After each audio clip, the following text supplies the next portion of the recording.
In this episode, I'm going to give you practical advice on how to stay married. This is the Driving with Rob podcast.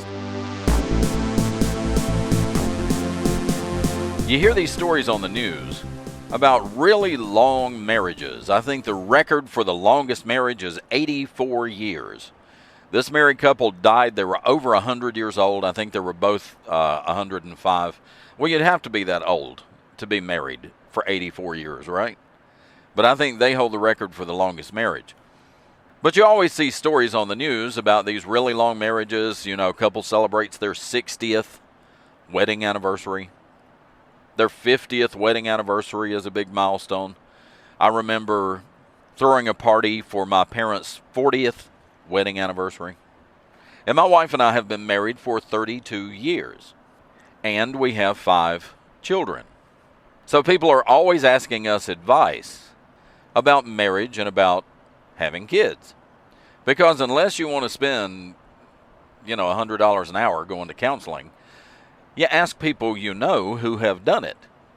How did you do it? So now I'm going to give you that advice.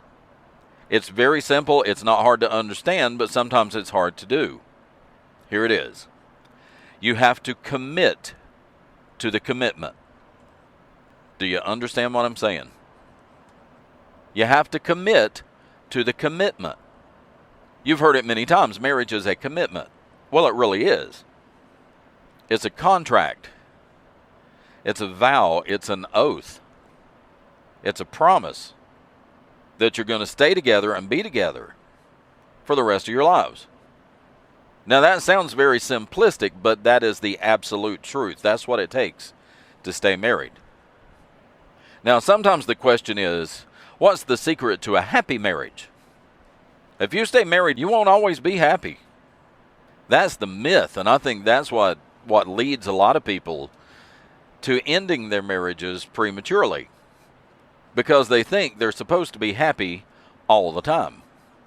But if you commit to the commitment, you have to have the resolve that says, no matter what happens, no matter how I feel, no matter how he or she hurts me, no matter how he or she disappoints me, we're going to stay together.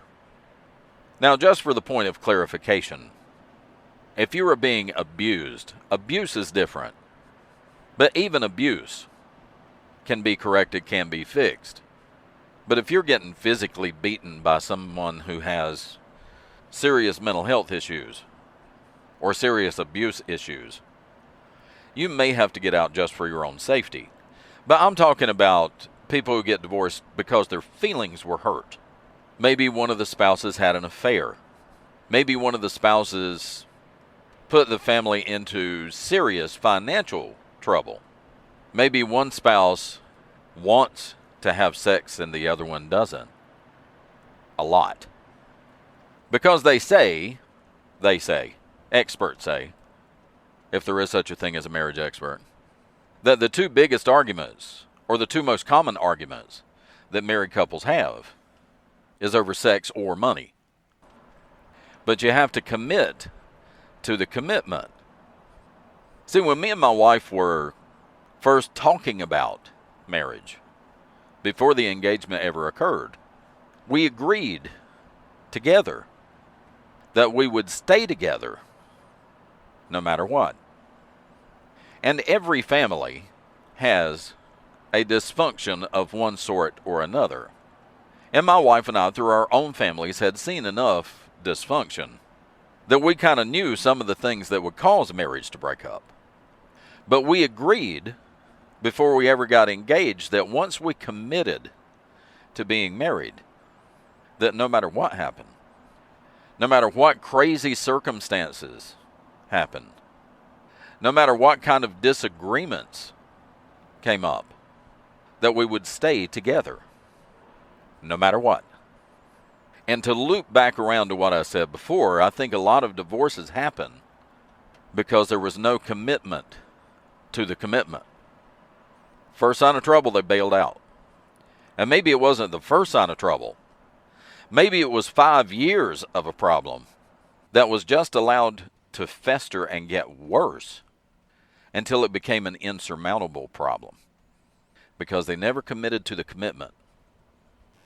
At one time on TV, when most of the TV shows were sitcoms, it kind of became a running joke. Are you married? Yes, I am. Are you happily married?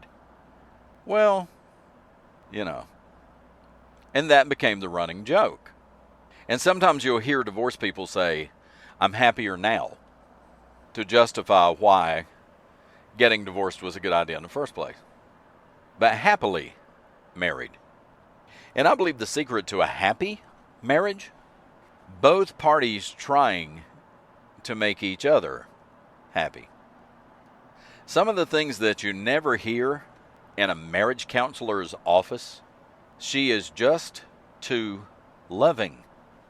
She's always trying to please me. She's always trying to make me happy. And that's why we can't stay together. You never hear that. He always wants to take me on these vacation spots. He's always wanting to take me to the beach, always wanting to take me to the mountains. He's always buying me presents. I hate that. You never hear that in marriage counseling.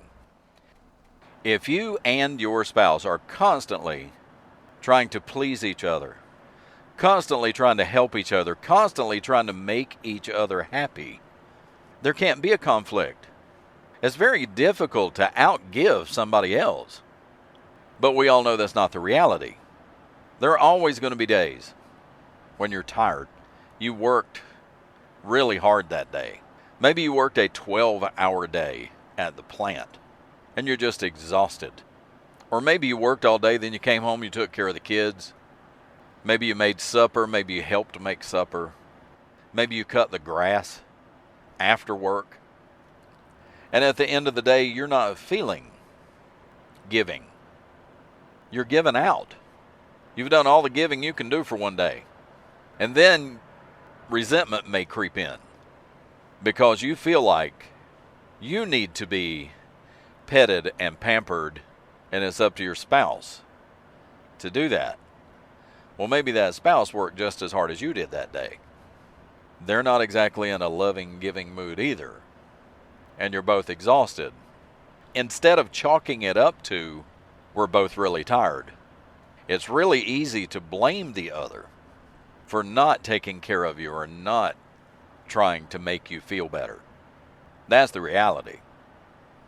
But if you're committed to the commitment, then the commitment itself overrides how you feel. No, you don't understand. He never helps me. She never wants to be intimate with me. And I don't want to get into the cliches of, it's communication. You have to have an open relationship where both of you can express your thoughts. Again, those are things that are easy to say, not so easy to do when you're trying to raise a family, or you're trying to make a living, or you're struggling to pay bills. One spouse or the other spent a lot of money on something really frivolous at a time when you didn't have any extra money, and you fought about that.